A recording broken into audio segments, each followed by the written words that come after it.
Illumination.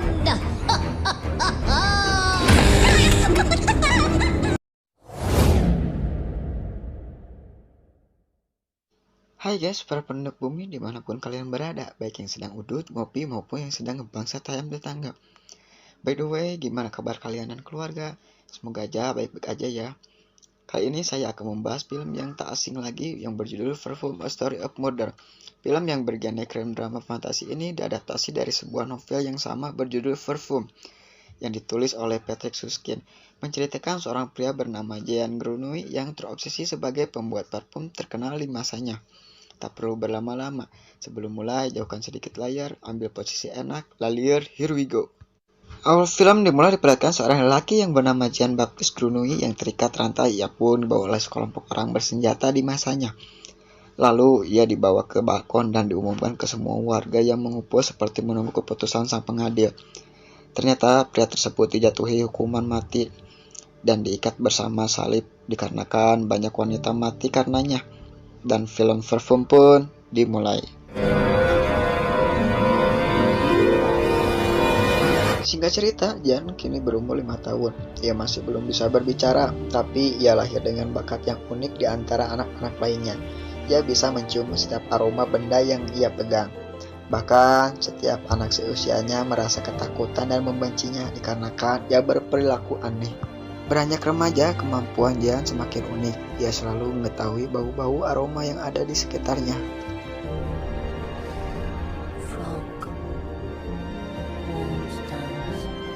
Pada usia 13 tahun, Madame Gaillard tidak memiliki ruang buat Jean Baptiste.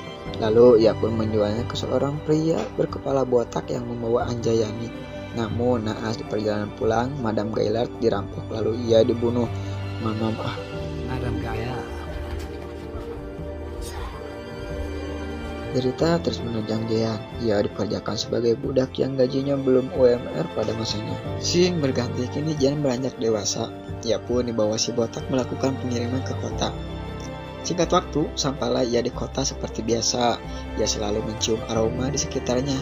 Sampailah ia di tempat penampungan barang-barang. Di sela si botak bertransaksi, ia mencoba mengikuti suatu aroma yang membuat Jean penasaran.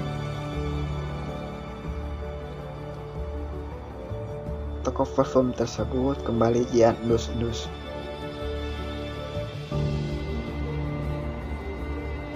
Singkat cerita, malam pun tiba. Jean mencoba mencium aroma seorang cewek bohai, lalu ia pun mengikutinya. Wanita tersebut kaget sekaget-kagetnya. Ia berkata, "Apa yang kamu lakukan?" Lalu apa yang terjadi? Goblok, emang si Jean belum kenal udah ngendus. Tak sampai di situ, ia mengikuti perempuan penjual buah tersebut ke rumahnya. Jean pun menghampirinya, lalu ia pun ketakutan dan berteriak. Namun yang datang bukan sebuah pertolongan, melainkan sepasang kekasih yang sedang beradu jigong di halaman rumahnya. Dikarenakan kepantangannya Jean, perempuan tersebut mati. Cerita, Jean pun digapok sebatang kayu oleh si botak dikarenakan ia mencoba melarikan diri.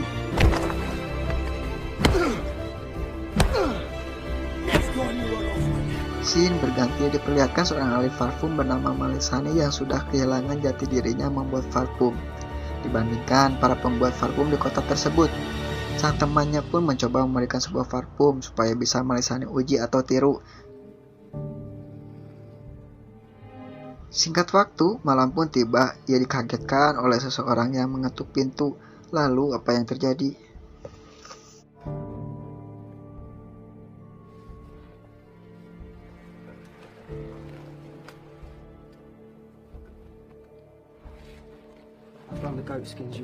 Jean datang mengatakan kulit kambing yang Malesani pesan. Di dalam ruangan, tiba-tiba Jean berkata, "Apakah Anda akan membuat kulit kambing ini wangi seperti parfum yang Anda pakai, Tuan?" You want to make this leather smell good, don't you? Of course, it's all sham. It's all over you. It's on your forehead, your nose, your hands, this back. Malesani kagum plus heran, "Dari mana kau tahu semua itu, nak?" Jean pun memberikan semua bahan yang Malesani tiru sampai ia tertidur kemarin. Malesani pun marah. Ia berkata, "Percuma saja kamu tahu semua bahannya kalau kamu tidak tahu formulanya, nak."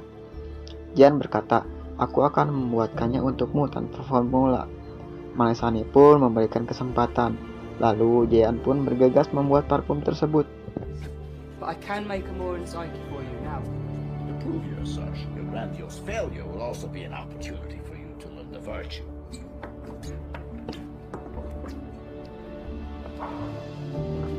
Lalu Melesane mengujinya, ia sangat kagum bakat Jean. Di sela-sela obrolannya, Jean berkata, parfum tersebut bukan yang terbaik. Izinkan saya membuat parfum yang lebih baik, Tuan. Jean pun mengambil bahan-bahan yang ia butuhkan. Namun setelah selesai, Melesane malah mengusir Jean keluar. Setelah Jean keluar, Melesane penasaran. Ia bergegas mencium parfum yang Jean buat tadi. Dan apa yang terjadi? Master. Go, now!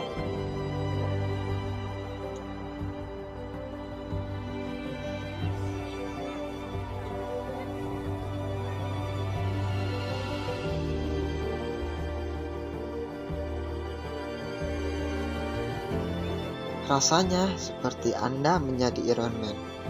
Singkat cerita, keesokan harinya Melesane mendatangi si botak dan mencoba membeli Jean dengan harga yang mengerikan.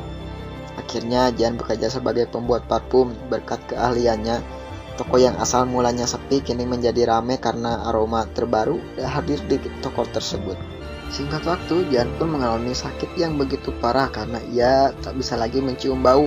Ia pun berkata ke Melesane, ada satu cara supaya ia bisa mempertahankan bau tersebut.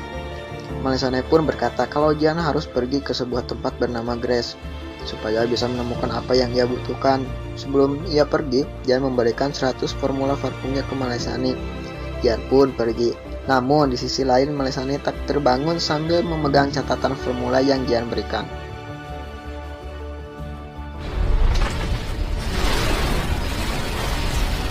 Singkat cerita, ia kembali melanjutkan perjalanannya. Di perjalanan, ia mendengar suara kereta kuda dan melihat seorang putri kerajaan bernama Laura yang sangat cantik.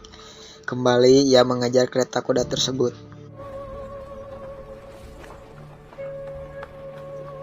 Sampailah ia di kerajaan tersebut dan mencoba mengejar kemana perginya perempuan tersebut.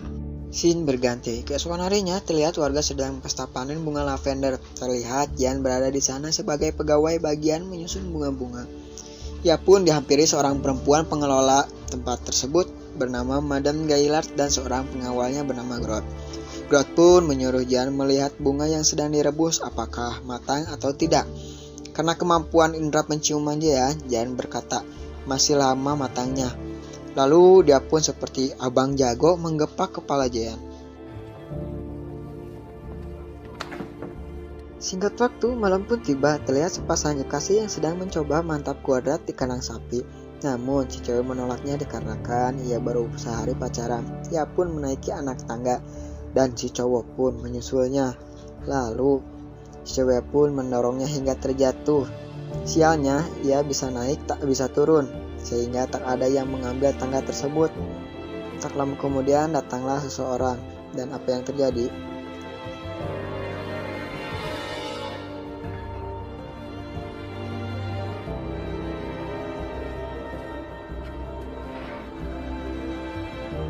Tak lama kemudian terdengar seorang perempuan bersama keledainya mengantarkan bunga yang Madame Gaillard pesan. Dia pun penasaran apa yang dibuat Jean di dalam. Ia mencoba membuka tabung berisi mayat tersebut. Tak lama kemudian, Madame dan Groth datang setelah acara mantap kuadratnya. Namun mereka tak merasa curiga apa yang ditutupin ke tabung oleh Jean. Malam pun tiba. Jean mencoba menyewa seorang bonon yang membawa Anjayani. Dan apa yang terjadi?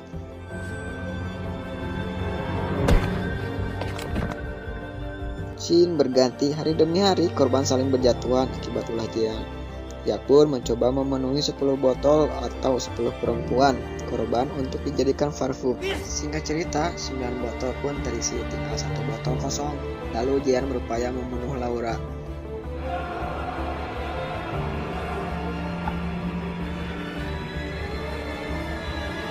Scene berganti. Sang ayah pun mencoba melewati jalan pintas bersama Laura. Namun di sisi lain Jean tak tinggal diam. Ia mengejar kemana perginya mereka.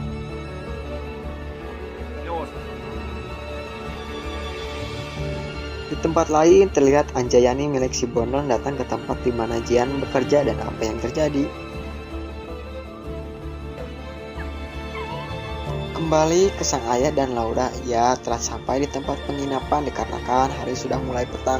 Tempat yang sama, Jan sedang mempersiapkan alat psikopatnya. Ia pun masuk ke penginapan tersebut dan mencari kunci kamar Laura yang sedang sang ayah pegang dan apa yang terjadi.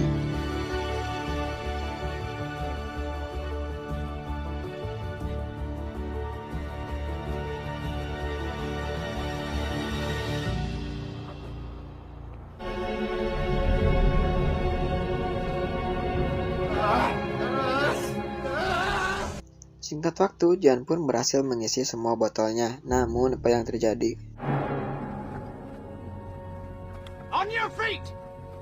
Scene berganti. Hari di mana Jan dieksekusi pun tiba. Warga pun berdatangan tak ingin melewatkan eksekusi tersebut.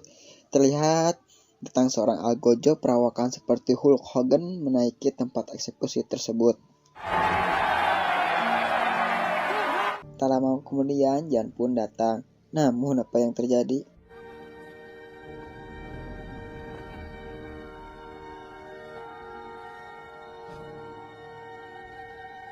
Kembali Jan meneteskan parfumnya ke sebuah sapu tangan dan apa yang terjadi? Warga pun mantap kuadrat berjamaah.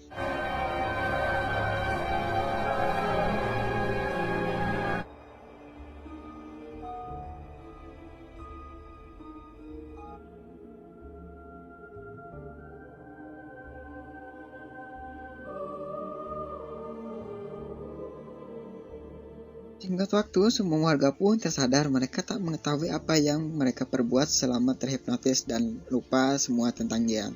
Ghastly. So completely inexplicable and incompatible with their moral. Singkat waktu, karena pengaruh parfum tersebut, kerajaan melakukan penyelidikan baru. Namun, ia menangkap orang yang salah. Sidrot dihukum gantung karena telah ditemukan rambut dan pakaian para korban di halaman belakangnya. Dengan demikian, kasus tersebut ditutup. Scene berganti, Jan pergi dan kembali mengunjungi tempat di mana ia dilahirkan. Di kejauhan, ia melihat warga yang siduru alias menghangatkan diri. Kembali, ia membuka parfum tersebut dan membasahi kepalanya dengan semua sisa parfum. Dan apa yang terjadi?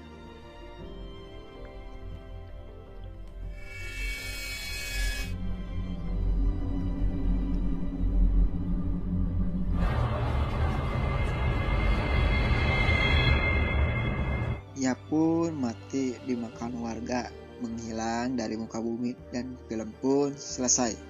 Gimana guys, film kali ini seru bukan? Nantikan video selanjutnya dari Lalier. Dan jika kalian suka seperti biasa, subscribe aja. Sampai jumpa.